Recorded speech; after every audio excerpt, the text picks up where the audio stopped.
We're on chapter 7, part 2 of Medical Medium Brain Saver. And guys, I have great news. I've been in massage school for like 40 something weeks now, and I got a job offer yesterday before I even graduated. This is awesome.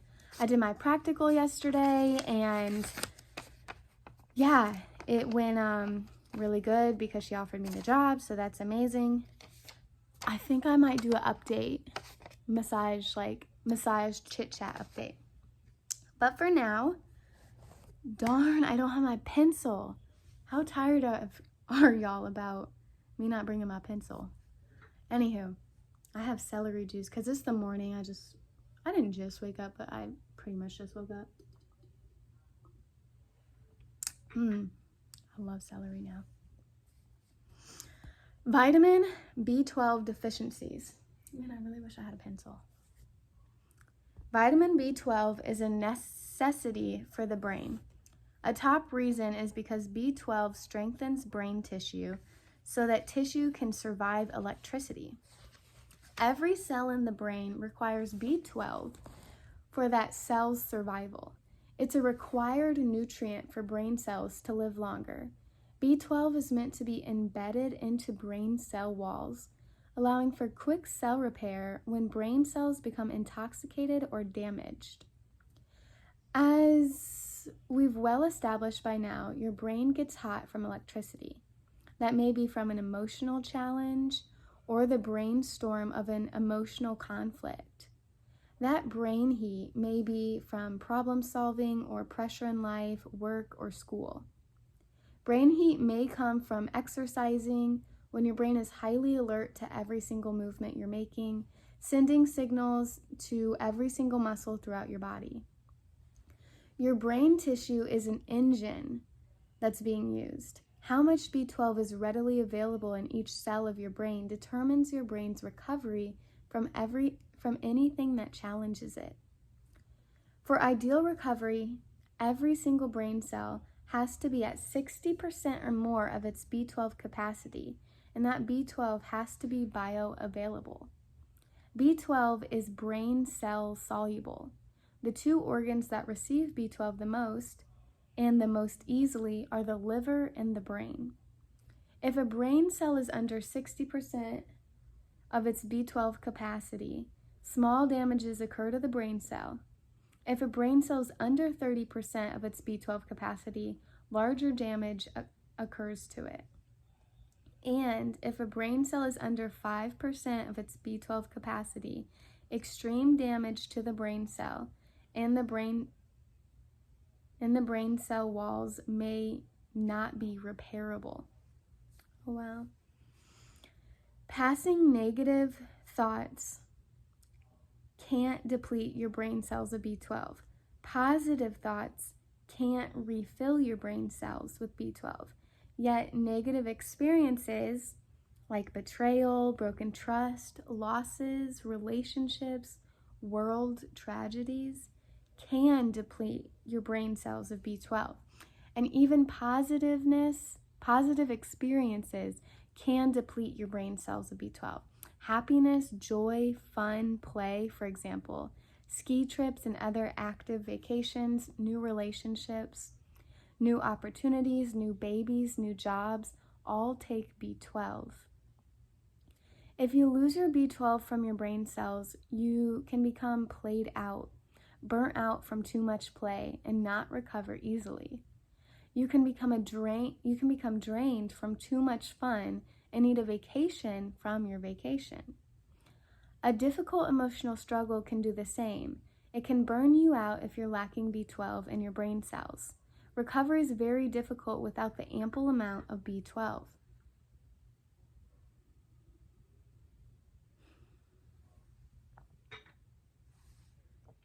Very little B12 actually comes from our food. B12 deficiencies are as rampant as zinc deficiencies. And the B12 you get from eating a piece of meat or egg or cheese or other animal product is not the B12 that enters into your brain cells and allows those brain cells to work at their best capacity. That B12 from animals was designed for the animal's brain only. It's a different coenzyme altogether and is created for the sole purpose of that animal's brain and not for a human brain. A blood test doesn't tell you this. You could have a blood test showing your high or level in B12, yet it's the wrong B12. Not to mention that the blood test only measures what's in your blood. There's no test to determine how much B12 is in your brain cell, what kind of B12 is in the brain cell, if it's usable B12 or not usable, or how much B12 a brain cell is utilizing. The B12 you're existing on inside your brain is still being created from that one piece of parsley you picked out of your garden 10 years ago. That's thanks to elevated biotics. Elevated biotics sit on the food we grow or buy at the farmer's market. When we eat these foods, the elevated biotics go to live in our ileum, a section of our small intestine, where they help produce B12.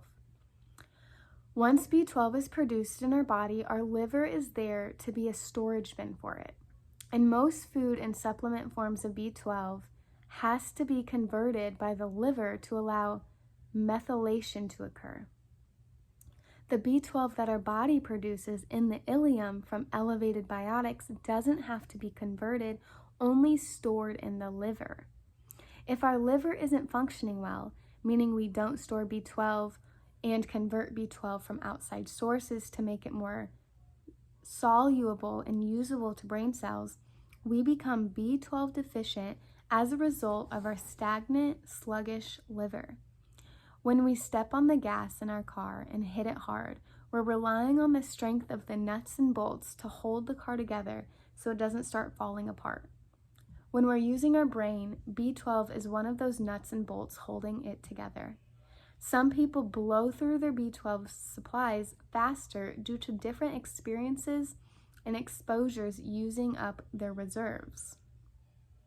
To some extent, every body is depleted in B12. Every nerve cell has to have a certain amount of B12, and yet we walk around with nerve cells deficient in B12. Many of us walk around with nerve cells at under 30% of their B12 capacity, and we suffer from that. One way we can suffer is burnout. B12 deficiencies also play a role in how fast chronic illness that's neurological in nature hinders us and how long certain symptoms last. Even after the core root of that chronic illness, such as Epstein-Barr virus, is destroyed.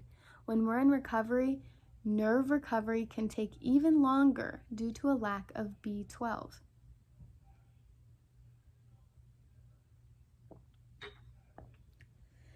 This is making me want to get Vimergy's B12 again. I think I've only bought it one time because it's so expensive. It was like this tiny little bottle for $99, and it just felt wrong. Felt predatory for real. And I was like, I don't know. And I really like Vimergy. It's the only brand that I've ever bought supplements from that I've noticed a difference. And like, yeah, I do think my health is worth it. But at the same time, it's like, hold on, you guys. This is a lot of money. And then I get it, right? Because I'd rather spend more money now on my young self so I can not have to pay all that money in like early retirement and like hospital bills and like prescriptions, I don't know, nursing homes, or have to get on Medicaid, or all this stuff that comes along with not eating properly. It's obviously building a future full of destruction of the body. So I get that. At the same time, I'm not eating any no foods or like troublemaker foods or foods that feed my virus right now. So I think I'm just like gonna wait it out. I'll eat some more parsley, shit. Brain hormone deficiencies. Many of the hormones in the brain that are involved in communication and feelings of peace and happiness are originally derived from the adrenal glands. Medical research and science haven't yet scratched the surface when it comes to the role the adrenals play in our brains.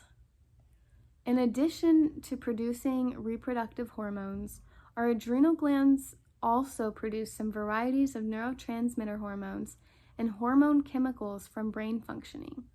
Burnout, weak adrenals can create a brain hormone chemical deficiency.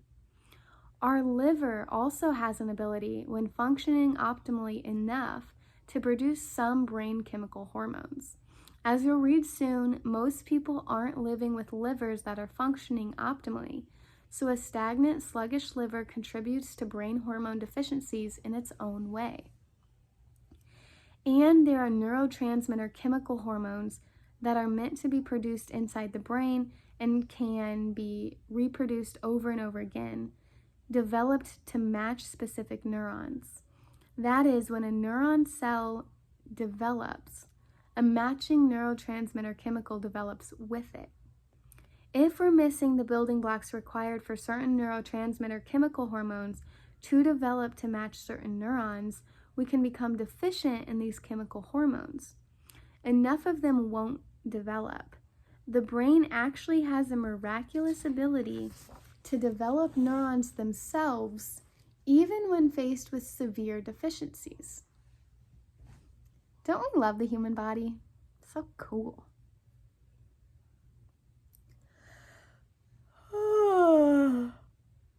Theories of neurotransmitter chemicals being created in the intestinal tract are misguided. In some cases, certain foods that we eat provide neurotransmitter hormones or substantial neurotransmitter building blocks via our gut. Melatonin, for example, is one of the antioxidant brain hormones contained in some foods such as cherries. That doesn't mean that melatonin comes from our gut. Neurotransmitter chemicals can be delivered through our gut, not produced by our gut.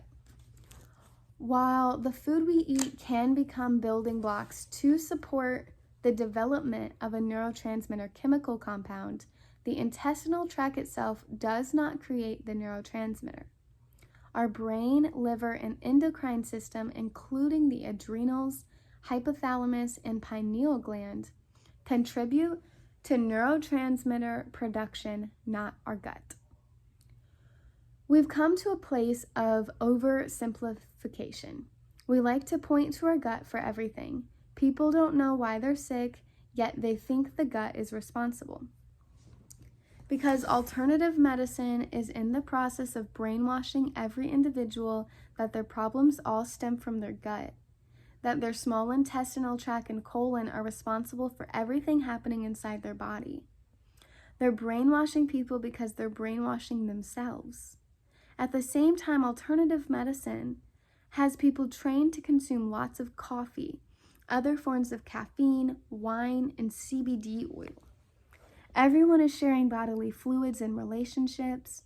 When we have exposures to the dangerous chemicals in scented candles and perfumes that people select, thinking they're tools for self-care. And yet none of that is considered the problem. Instead, your gut is the problem. Meanwhile, coffee of its own merit is like battery acid and destroys every beneficial living organism in your gut, despite any paid-for studies that say otherwise. So if your gut even did produce a neurotransmitter chemical, fat chance it would survive. Not to mention that when caffeine and alcohol enter the brain, they damage neurotransmitters in the brain. This oversimplification of the gut is everything, plus brainwashing that nothing else we're doing is the problem, is a new low in alternative medicine. It shows how much medical communities are struggling as they try to make sense of wave after wave of people seeking help for their burnout and other chronic symptoms and conditions.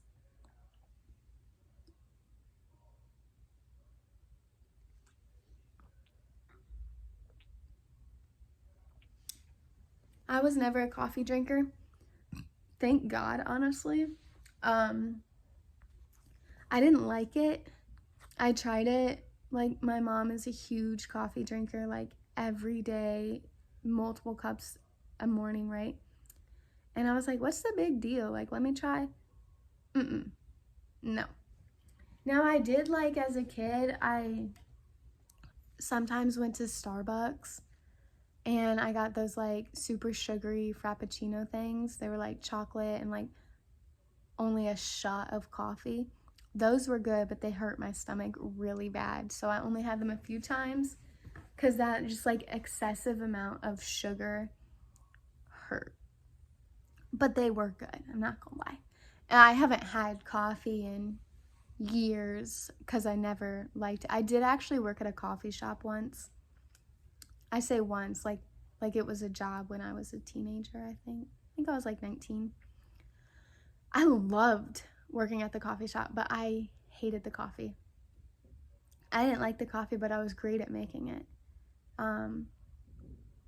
We did have this one coffee drink that I did like a lot. And iced, everything needed to be iced. I don't like warm. I don't like drinking like warm things. It was an iced oat milk vanilla latte. We like made our own vanilla and then we used Oatly oat milk. It was good. It also hurt my stomach, so I couldn't have it very much.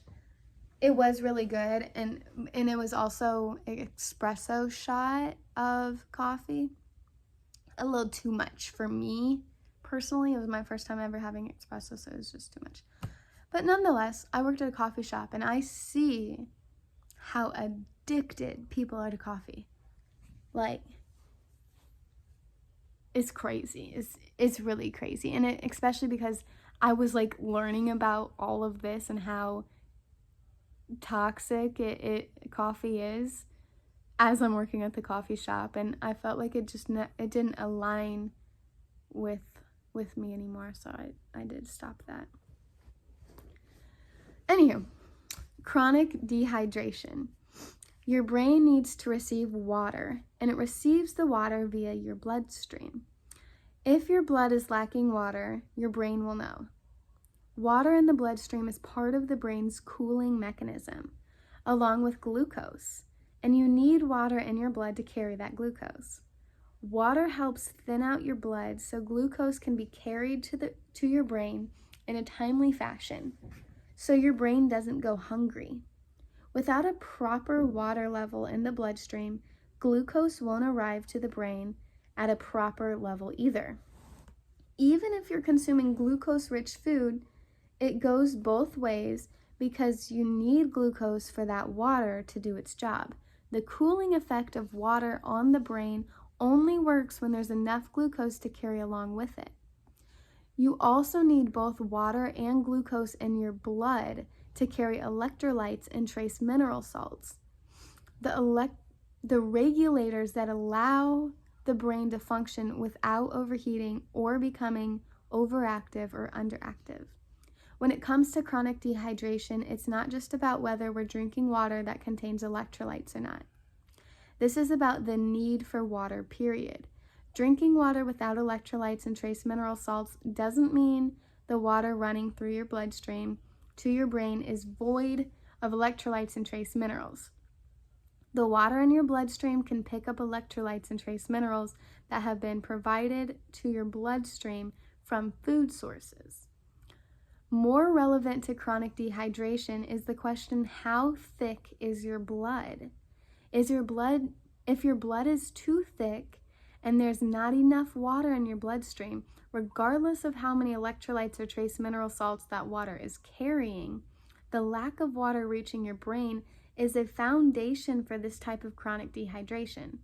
Almost everyone is already on a high-fat diet, whether they realize it or not, so their blood is already thick, which makes it hard for glucose and water to travel to the brain at the levels the brain requires for maximum efficiency.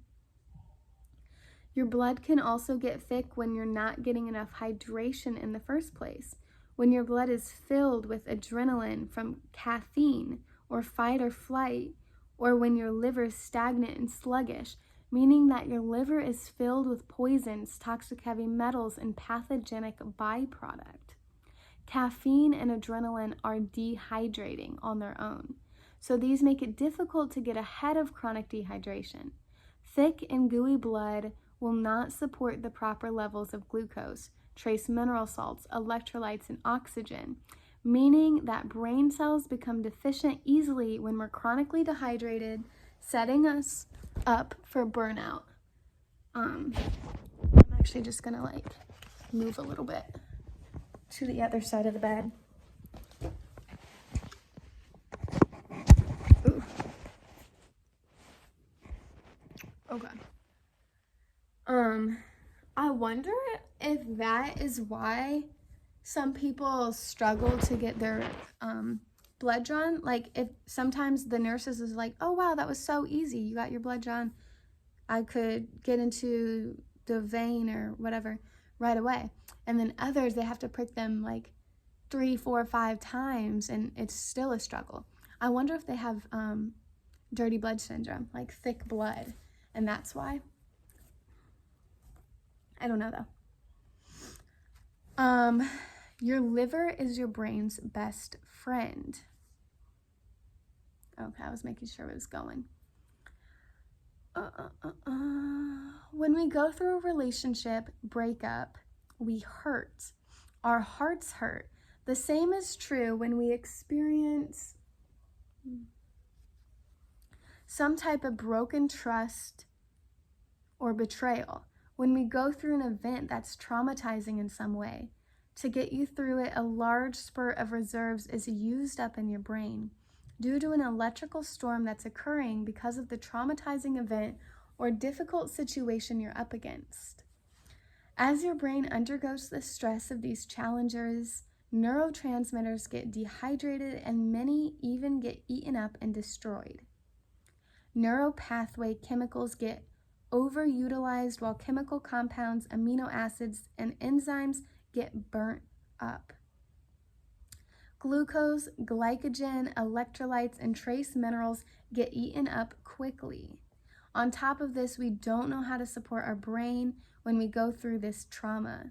We don't work on restoring our brain's reserves. Instead, we unknowingly strain our brain further by temporarily starving ourselves or by binging on caffeine, chocolate, ice cream, pizza, chips, soda, sushi, desserts, and food deliveries, prompting adrenaline surges. I remember when I went through my first breakup. I've only ever had one breakup. I've only ever been in 2 relationships, and I'm currently in my second. My first relationship, when we broke up, it was so hard. I thought I was dying. I thought I was having a heart attack or something. It was so traumatic on my body and on my mental state. And I was like, whoa, I never want to do that again. I didn't realize, I wanted to be in a relationship. I was young. I was 18. I got into my relationship. And I didn't realize how much energy it took to be in a relationship and how much energy it would take to get out of the relationship, right? And it was a beautiful relationship. It was great. But, my personal opinion, I was too young to be in a relationship. I didn't even really know who I was, let alone how I was as a partner. So when we broke up, oh my God, I just remember crying so deeply and having this intense heart pain. I actually called the ambulance. It was the first time I ever did that in my life. And they told me that I lived too far away, that I would have to walk 3 miles because it was I don't know. They said they only have a certain diameter that they go to. And where I was, because I was so far out of the city or town or whatever, they were like, yeah, you're going to have to walk. Or they said I could drive, obviously, 3 miles, but I didn't have a car. So they're like, you're gonna have to walk 3 miles. And I'm like, forget it. So that was definitely a wake-up call to like learn about my health, learn about who I am, and figure that kind of thing out. So that's just funny. I just remember them being like, I'm like, hi, like I'm having really bad chest pain. I don't know what's going on. I've never experienced this in my life. It's really severe. How far are you? Oh yeah, sorry, no, we can't get you. You're gonna have to walk 3 miles. If that doesn't sum up American healthcare system. Oh gosh. Our livers are meant to store bins of nutrients. Backup glucose reserves, backup mineral salts, backup electrolytes, backup phytochemical compounds, backup brain hormones, and more for times of crisis. When the brain runs through its supplies, the liver is called upon to release a well of stored up nutrients into the bloodstream to get to the brain. Here's the trouble. Most everyone has stagnant, sluggish livers. Those backups aren't there. Keep in mind, even if liver backups are there, precious brain resources still burn away more quickly than your liver can refill them when you're going through a breakup, betrayal, or other trauma. Even in the best of circumstances, brain reserves take time to restore. So we don't want to slow down recovery even more by having maxed out, depleted livers. Part of getting our brain back is getting our liver back. Part of our brain strength is strengthening our liver, getting it out of stagnancy and restoring its reserves so every time there's a crisis, our liver can exercise a quick response and replenish at least some of the loss to our brain. We walk around in perpetual deficit. Ooh. Humankind is perpetually in a deficit. We're raised on foods we were never supposed to eat to begin with, and then through adulthood taught to eat foods that we as humans were never supposed to eat. In both childhood and adulthood, we're trained to turn to high-fat comfort foods and stimulants that were never meant to eat or drink. Comfort foods and stimulants we end up relying upon when we're faced with burnout. The first thing many do when they start to feel something is amiss, a struggle, a brain fog, a difficult emotion or thought, fatigue behind the eyes, neurological fatigue in the brain, is hit the stimulants.